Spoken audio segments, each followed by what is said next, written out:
ఓం నమో భగవతే శ్రీ రమణాయ. చాలా సంతోషం నాయన.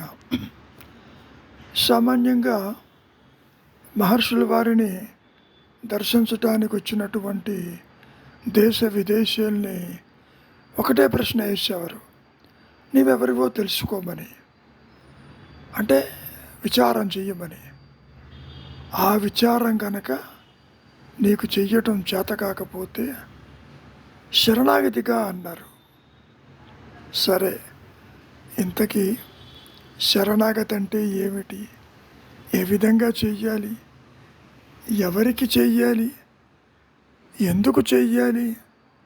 దానివల్ల ప్రయోజనం ఏంటి అనేటటువంటి ప్రశ్నలు ఎన్నో తల ఎత్తుతూ ఉంటాయి. ఇక్కడ నేనంటే దేహము, నేనంటే పరిమితమైన జీవుణ్ణి అనేటటువంటి భావన తల ఎత్తటం వల్ల అటువంటి వ్యక్తిత్వము ఉన్నదేమో చూడు, విచారించు అన్నటువంటి దృష్టికోణంలో మహర్షుల వారు విచార మార్గాన్ని చెప్పటం జరిగింది. అయితే ఈ విచార మార్గం అందరికీ ఆమోదయోగ్యం కాదు. పక్వచిత్తులకి, సర్వసంగ పరిత్యాగులకి, ప్రాపంచిక విషయ వాసనల యందు అనాసక్తి కలిగిన వారికి, సన్యాసులకి అంటూ చెప్పుకొచ్చారు ఒక సందర్భంలో.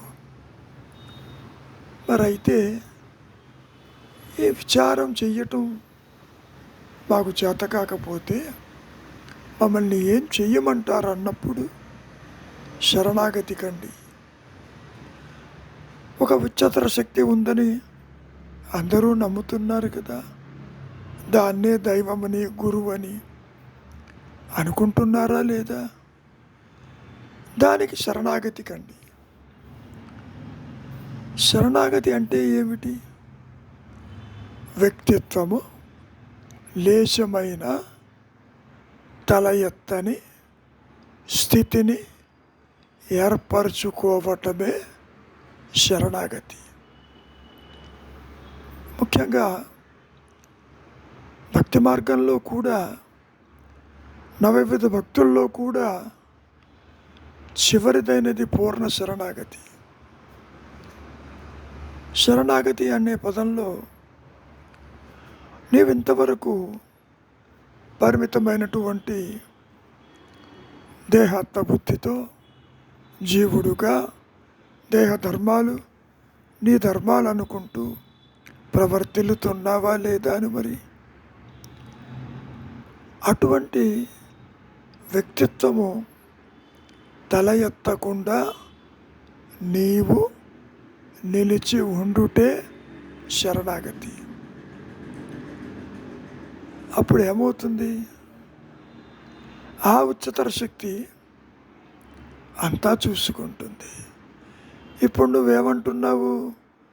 నాది నాది, నేను చేస్తున్నాను, నేను చేయకపోతే ఏదీ కాదు అంటూ లేనిపోని కర్తృత్వాన్ని మరి నీవు మీద వేసుకుంటున్నావా లేదా? రమణ మహర్షుల వారు ఉపదేశ సారంలో కూడా ఒక విషయాన్ని ప్రస్తావించారు. కర్తృరాజ్ఞయా ప్రాప్తతే బలం. అంటే నీవు చేసే కర్మలకి ఆ ఈశ్వరుడు, అతడు మాత్రమే నీ కర్మ ఫలితాలు ఇవ్వగలడు. సరే, ఇంతకీ శరణాగతి ఎవరు చెయ్యాలి, దేనికి చెయ్యాలి అన్న ప్రశ్న వచ్చినప్పుడు,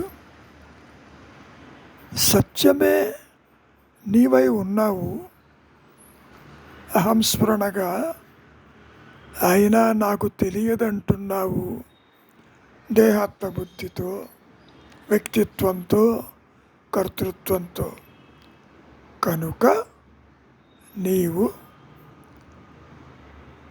అహంకార రహిత స్థితికి చేరాలి అంటే మరి ఈ వ్యక్తిత్వమే కదా అడ్డు వచ్చింది. ఎప్పుడైతే ఈ వ్యక్తిత్వాన్ని పూర్తిగా నశింపు చేయటానికి నీవు పూనుకుంటావో అప్పుడు అక్కడ మిగిలి ఉండేదేమిటి? మరి సత్యమేగా, ఎరుకే కదా, మరి ఏది ఉండదు కదా. అదే గురువు కదా, అదే ఉच्चతర శక్తి కదా, అదే దైవము కదా, అదే ఉన్నానన్న ఎరుక కదా. అంటే నీ సహజత్వాన్ని నీ అహంకారమే అడ్డుకుంటుంది అనేటటువంటి సూచన రమణ మహర్షులు వారు చెయ్యటం జరిగింది. నా ఆత్మ నాకు తెలియటం లేదని ప్రతి ఒక్కరూ ఈ మాయలో అంటున్నారా లేదా? ఎందుకు తెలియటం లేదు? కారణం నీ ఆలోచనలు, నీ ప్రయత్నాలు, నీ అన్యదృష్టి, నీ బంధాలు, నీ రాగద్వేషాలు ఒకటి కాదు, కోకొల్లలుగా ఉన్నాయి కదా. మరి ఇక్కడ ప్రతిదీ నీవు నాది నాది అంటున్నావు. అసలు నాది నేను అనేవాడు ఉన్నాడేమో చూడు అంటే చూడలేకపోతున్నావు. అందుకని శరణాగతి అనేది సూచించారు. ఇందాక చెప్పినట్టు ఎవరికి శరణాగతి కావాలి? నిజానికి నీ ఆత్మకి నీవే శరణాగతి కావాలి. మరి అది ఇంకా కష్టంగా కనపడుతుందిగా. ఆత్మ అంటే ఏమిటో నాకు తెలియదు, నేను ఏ విధంగా ఆత్మకి శరణు పొందుతాను లేదా శరణు చెందుతాను? దానికి గతంలో కూడా మనకు ఎన్నో ఉదాహరణలు, పురాణ గాథలు కూడా ఉన్నాయి. ఒక సందర్భంలో రమణాశ్రమంలో ఒకరు దాదాపు 15-20 రోజులు బట్టి ఆశ్రమంలోనే ఉంటున్నాడు. ఒక రోజున రమణ మహర్షి వారి దగ్గరికి వచ్చి, భగవాన్, నేను మీ ఆశ్రమానికి వచ్చి దాదాపు 3 వారాలు అవుతుంది. వచ్చినప్పటి నుంచి మీకు నేను శరణాగతి అయ్యాను. అయినప్పటికీ ఇంతవరకు నాకు ఆత్మప్రకాశం కాలేదు. నన్ను ఏం చేయమంటారు అంటూ ప్రశ్నించటం మొదలుపెట్టాడు ఆ పృచ్ఛకుడు. దానికి మహర్షుల వారు బదులు పలుకుతూ, నీవు నిజంగానే శరణాగతి అయితే నాకు ఆత్మ ప్రకాశము కాలేదని చెప్పేవారు ఎవరుంటారు? ఉండరు కదా. అంటే అర్థమేమిటి? నీవు శరణాగతి కాలేదు, ఊరికే నోటితో అంటున్నావే తప్ప ఇంకా వ్యక్తిత్వాన్ని, అహంకారాన్ని, పరిమితత్వాన్ని పట్టుకుని వేలాడుతూ ఉన్నావు కదా. అది ఉన్నంతకాలము నీవు ఎన్ని కర్మలు ఆచరించినా ఆత్మని ప్రకాశింప చెయ్యగలవా? లేదు కదా. కాబట్టి నీవు శరణాగతి కాలేదు. ఒకవేళ నిజంగానే అయి ఉంటే, నాకు ఆత్మప్రకాశం కాలేదని చెప్పేవాడు ఉండడుగా. ఉన్నది ఆత్మ అయినప్పుడు. సరే, ఈ శరణాగతి అనేటువంటి పదం వినటానికి చాలా తేలికగా అనిపిస్తుంది. తీరా శరణు కావాలి అంటే తన వ్యక్తిత్వాన్ని వదులుకోవటానికి ససేమిరా ఎవరు ఇష్టపడరు. అంతవరకు దేనికి? స్వరూప జ్ఞానమందు ఈ అహంకారము, ఈ వ్యక్తిత్వము ఉంటుందా అని అడిగిన వారు కోకొల్లలుగా ఉంటారు. అంటే ఈ పరిమితమైన జీవభావన, వ్యక్తి భావన నిలబెట్టుకుంటూ నాకు నా ఆత్మ ఎదురుగా తెలియాలి అనేటటువంటి దృష్టికోణంలో ప్రతి ఒక్కరూ ఉంటారు. దానికి మహర్షుల వారు జవాబు చెబుతూ, నాయన 2 నేలులు ఉన్నాయా? లేవు కదా. ఉన్నది ఒకటే నేను. నీవేమనుకుంటున్నావు? అహంస్ఫురణ నేను వేరుగా ఉంది, దేహాత్మబుద్ధిలో ఉన్న నేను, కర్తృత్వ నేను వేరుగా ఉంది. ఒక నేను ఇంకో నేనుని తెలుసుకోవచ్చని నీవు అనుకుంటున్నావు. అలా కుదరదు. ఒకటే నేను ఈ విధంగా కనపడుతుంది. 2 నేనులు ఉండవు, అవి లేవు కూడా. కనుక ఉన్నది ఒకటే నేను. అది ఒక్క అనుగ్రహము చేతనే ప్రకాశిస్తుంది, నీలో మార్పు తీసుకొస్తుంది, వైరాగ్యాన్ని తీసుకొస్తుంది, వ్యక్తిత్వాన్ని మట్టుపెట్టి అది ప్రకాశిస్తుంది. అంతేగాని నీవు ఎన్ని కర్మలు ఆచరించినా, ఎన్ని యజ్ఞాదులు చేసినా, ఎన్ని పవిత్ర గ్రంథములు పఠించినా, ఎందరిని దర్శించినా ఎవరు ఏది నీకు సహాయము చెయ్యలేరు, చెయ్యరు కూడా. కారణం ఆత్మజ్ఞానం అనేది గురువు అందించడు, ఇతరులు ఇవ్వరు, పవిత్ర గ్రంథాల్లో ఉండదు. అది నీలోనే ఉంటుంది.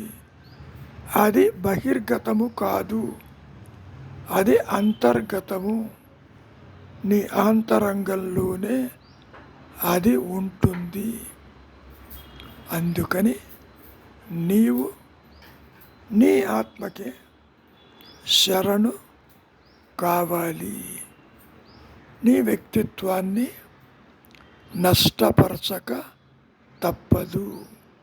ఆ మాత్రము మూల్యము చెల్లించక తప్పదు అంటూ చాలా స్పష్టం చేశారు రమణ మహర్షులు వారు.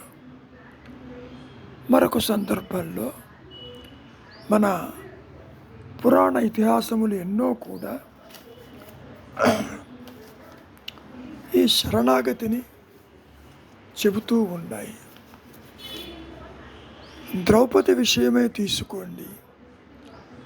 ద్రౌపది వస్త్రాభరణంలో దుష్ట చతుష్టయం ఎటువంటి ప్రవర్తన చేసింది మీ అందరికీ తెలుసు. ఎప్పుడైతే ఆ కృష్ణ పరమాత్మని 2 చేతులు జోడించి శరణు పొందిందో,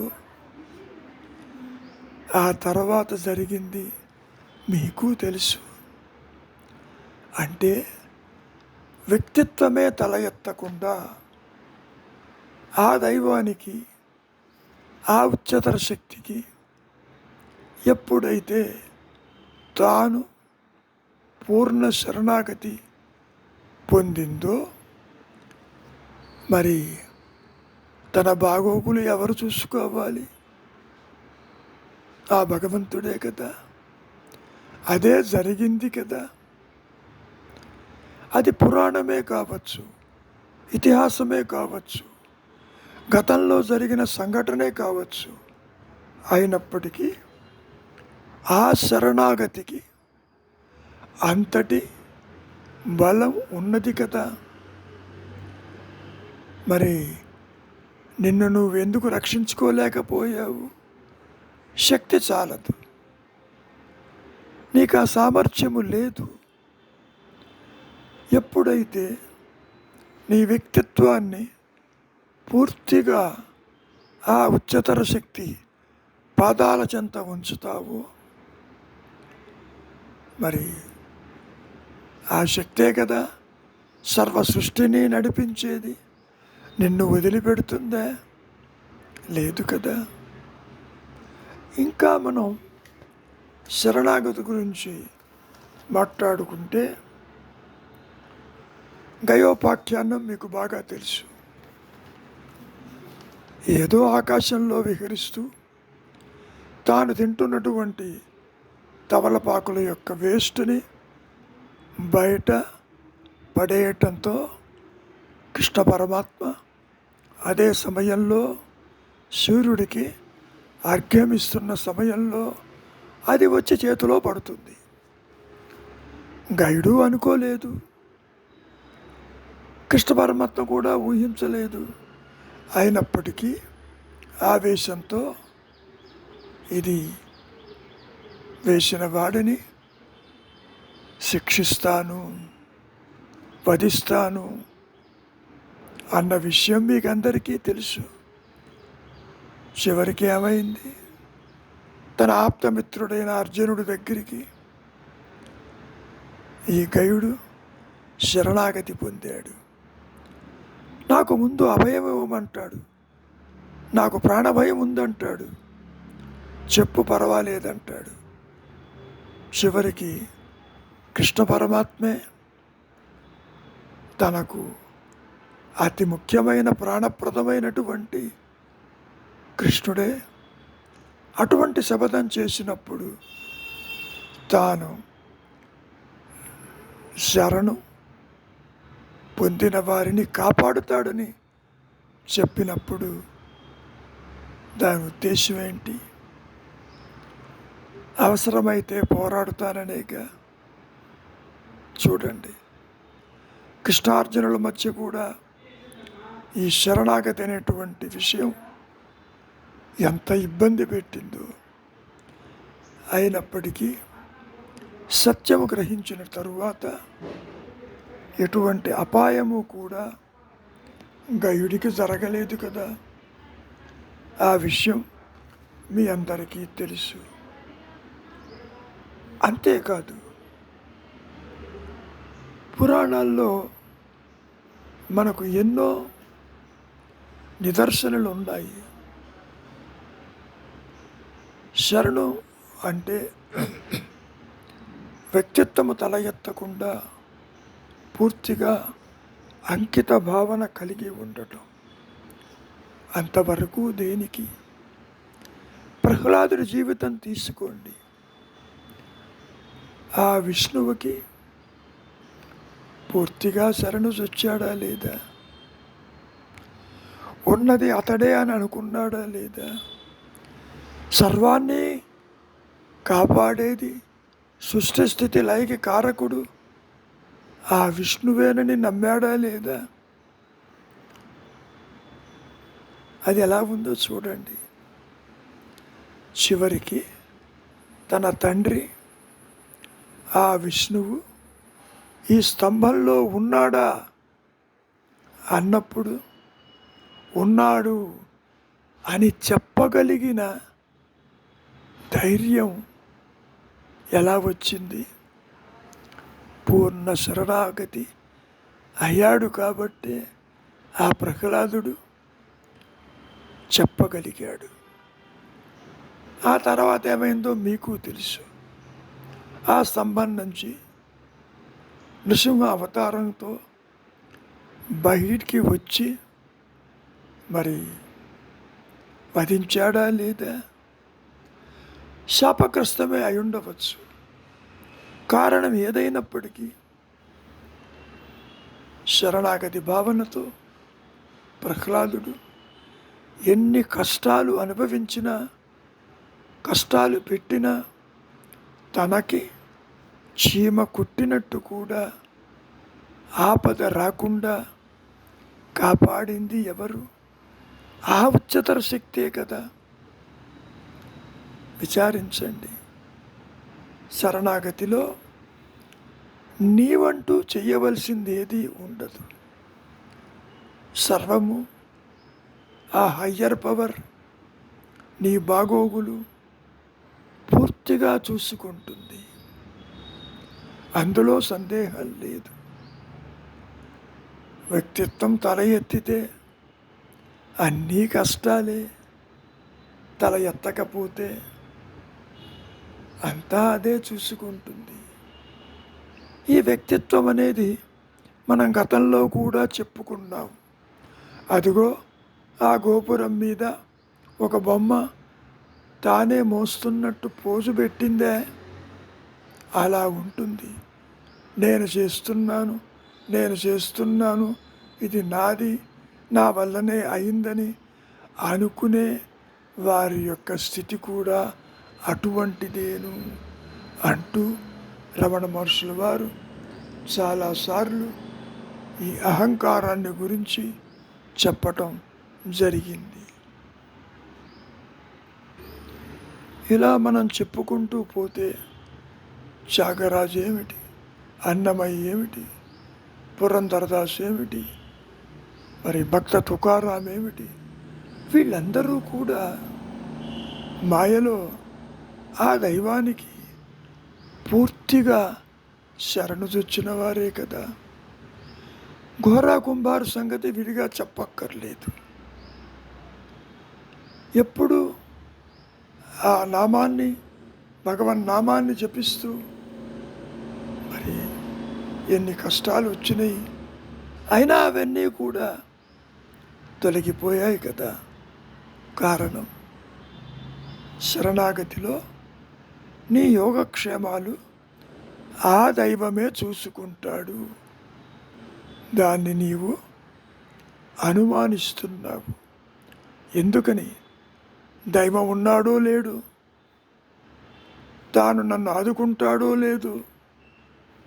చూడండి, ఇటువంటి భ్రమజనితమైనటువంటి పోకడలు అహంకారంలో ఉండి పీడిస్తూనే ఉంటాయి. కాబట్టి శరణాగతి కుదరదని, నేను చేసే కర్మలు చేస్తానని, నా రీతిలో నేను ఉంటానని,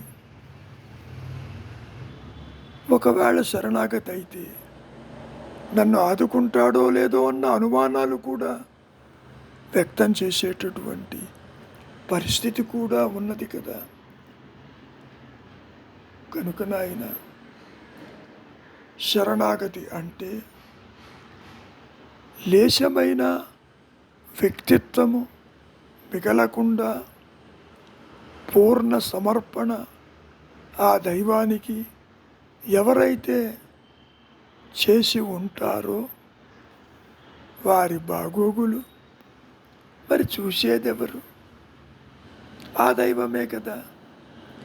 ఇప్పుడు కూడా ఆ దైవమే అన్ని పనులు చేస్తుంది. కానీ నీ అహంకారం వల్ల, వ్యక్తిత్వం వల్ల నీవు చేస్తున్నావని భ్రమ చెందుతున్నావు. అదిగో ఆ గోపురం మీద బొమ్మలాగా. మరొక సందర్భంలో రమణ మహర్షులు వారు ఒక విషయాన్ని చాలా స్పష్టం చేశారు. ఎప్పుడూ ఒకప్పుడు తాము చనిపోవలసి వస్తుందని ప్రతి ఒక్కరికి తెలుసు కదా. కానీ ఆ విషయం లోతుగా ఆలోచించరు. మృత్యువు అంటే అందరికీ భయమే. కానీ ఆ భయం క్షణికం. మృత్యుభీతి ఎందుకు? దేహాత్మబుద్ధి వల్ల దేహం చనిపోతుందని, దానికి దహనాదులు అవుతాయని అందరికీ బాగా తెలుసు. చనిపోతే దేహం నష్టం అవ్వటం ప్రసిద్ధమే కదా. దేహాత్మబుద్ధి వల్ల దేహం చనిపోతే తానే పోతానని ఈ భయం కూడా. పుట్టుక చావు శరీరానికి మాత్రమే, కానీ వానిని ఆత్మపై ఆరోపించటం వలన పుట్టుక చావులు ఆత్మకని భ్రమ కలుగుతూ ఉంటుంది. ఇక్కడ జనన మరణాల నుండి తరించడానికి మానవుడు పరమాత్మను ప్రార్థిస్తాడు. దైవమన్న భక్తి శ్రద్ధలు పుట్టినవి విధంగా అవన్నీ వచ్చినాయి కదా. ఆ దైవాన్ని ఆరాధించేది ఎలాగూ? ప్రాణి చూడబోతే నిస్సహాయుడు, మరి భగవంతుడు సర్వశక్తి సమర్థుడు. ఆయనను సమీపించేది ఎట్లాగూ? తన బాగోగులను ఆయనకే వదలటం కన్నా వేరు గత్యంతరం లేదు కదా. కనుక పూర్ణ శరణాగతి ఒక్కటే మార్గము. కాబట్టి దైవానికి తనను అర్పించుకుంటాడు. అర్పణం అంటే వ్యక్తి తన సర్వస్వాన్ని ఆ కరుణాళుడికి అర్పించటం అన్నమాట. ఇక మానవునికి మిగిలేదేమి? ఏమీ లేదు కదా. తాను లేడు, తనవే లేవు. పుట్టుచావులు కలిగిన దేహం ఆ ప్రభువునకు అర్పితమైతే కనుక దానిని కూర్చి తన విచారం ఇక అక్కర్లేదు కదా. ఇక చావు పుట్టుకలు తన్ను భయపట్టనే లేవు. భయ కారణం ఇందాక చెప్పినట్లు దేహము. అది ఇక తనది కాదు. మరికి తనకు భయం ఎందుకు? భయపడటానికి వ్యక్తి యొక్క గుర్తింపు ఎక్కడ లేదు కదా. కనుక ఆత్మ ఈ విధంగా సిద్ధిస్తుంది. అనుగ్రహము చేత నిన్ను శరణు వచ్చేట్టు చేస్తుంది. నీవు శక్తివంతుడవని అనుకుంటావు, నీ శక్తి సరిపోదు కదా. ఎప్పుడైతే ఆత్మ ఈ విధంగా ప్రకాశించినప్పుడు దాని ఫలితం ఉందే ఎంతో ఆనందం. అదే దుఃఖ నివృత్తి కూడా. సుఖప్రాప్తి పొందతగిన పరమ శ్రేయస్ అదే మరి శరణాగతి. కేవల ఆనందము, పర్యాయ పదములు, ఇదే సంబంధము. అంతకు మించి మరొకటి లేదు.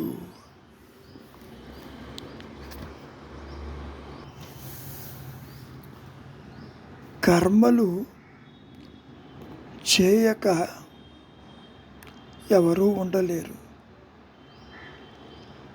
మరి ఈ ఆలోచనలని పోగొట్టేది ఎలాగూ?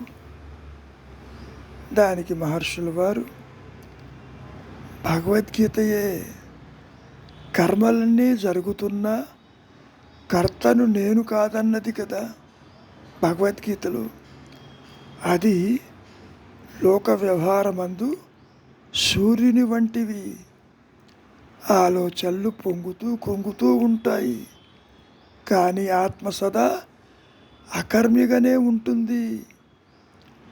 ఆత్మ అవికార్యము, పూర్ణము. మనస్సు మార్పు నొందేది, పరిమితము. నీవెప్పుడైతే పరిధులను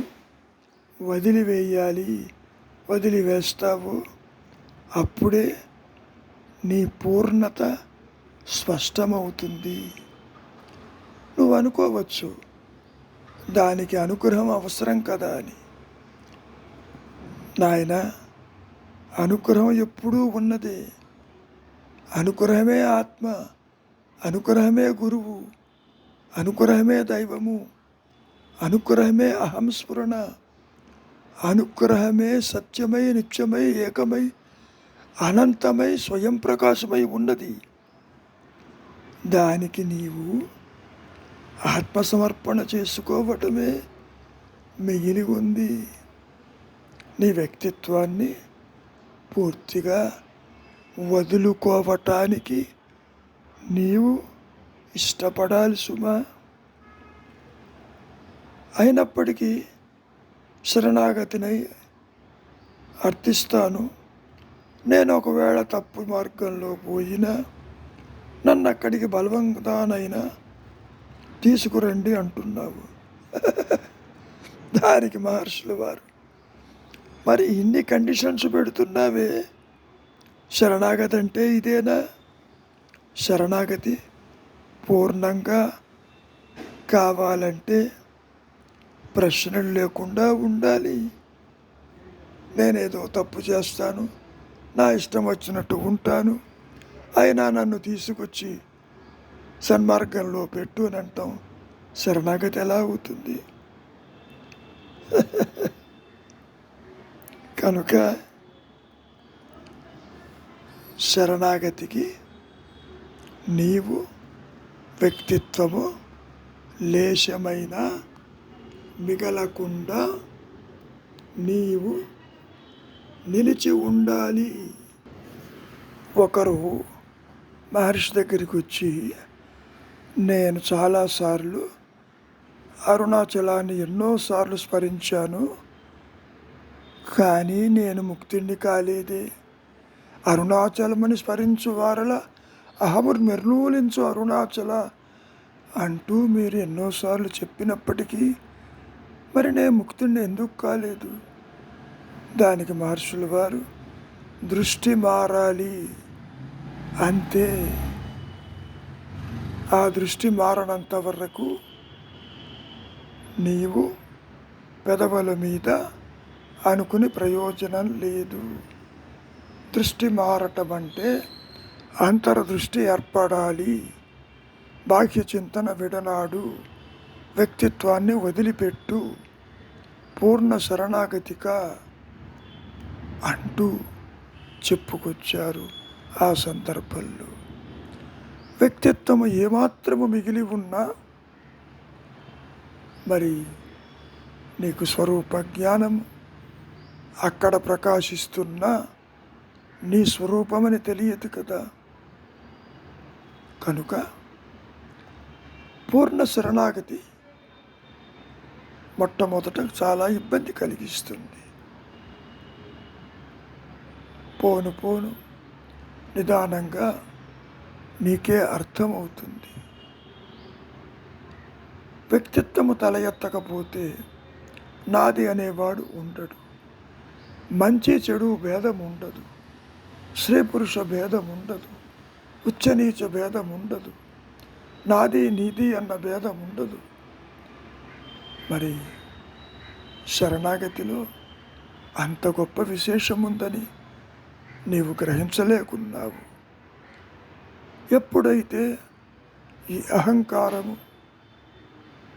మూలముతో పాటు నష్టమైపోతుందో ఆ శరణాగతిలో మరి మిగిలి ప్రకాశించేది అభేద స్థితే కదా, ఎరుకే కదా, ఉన్నానన్నటువంటి సత్యమే కదా. జ్ఞాన వృత్తి చేత అది ప్రకాశిస్తూనే ఉన్న సంగతి నీ స్వరూపంగా నీవే ఆత్మగా దాన్ని గ్రహిస్తావు. అక్కడ నీకు సృష్టి ఉండదు, పరిమితత్వం ఉండదు, దేహాదులు ఉండవు, అన్యత్వం ఉండదు, జనన మరణాలు ఉండవు, అవస్థాత్రయములు ఉండవు. మరి శరణాగతిలో ఉన్నటువంటి ఆ విశేషాన్ని నీవు అర్థం చేసుకున్నప్పుడు నీకే తెలుస్తుంది. నీ స్వరూప జ్ఞానానికి అడ్డు ఏముందో నీవే గ్రహిస్తావు. మరొక సందర్భంలో రమణ మహర్షుల వారు మాట్లాడుతూ, శివుని శరణు చెందు. ఆయన నీకు కనిపించినా మాయమైనా సరే ఆయన ఇచ్చకు తల ఒగ్గు. ఆయన సంతృప్తికై వేచి ఉండు. ఆయన నీవు కోరినట్లు చేయవలనటం శరణాగతి ఎలా అవుతుంది? శరణాగతి అవుతూ ఎన్నో కండిషన్స్ పెడతావా? నాకు ఇది కావాలి, అది కావాలి, అది ఉండాలి, ఇది వద్దని. అది అతన్ని శాసించటమే అవుతుంది. నీ ఆజ్ఞలను అతన్ని శిరసావహించమంటాం అనేది నీవు అతనికి శరణాగతి ఇచ్చావనుకోవటమా? కాదు కదా.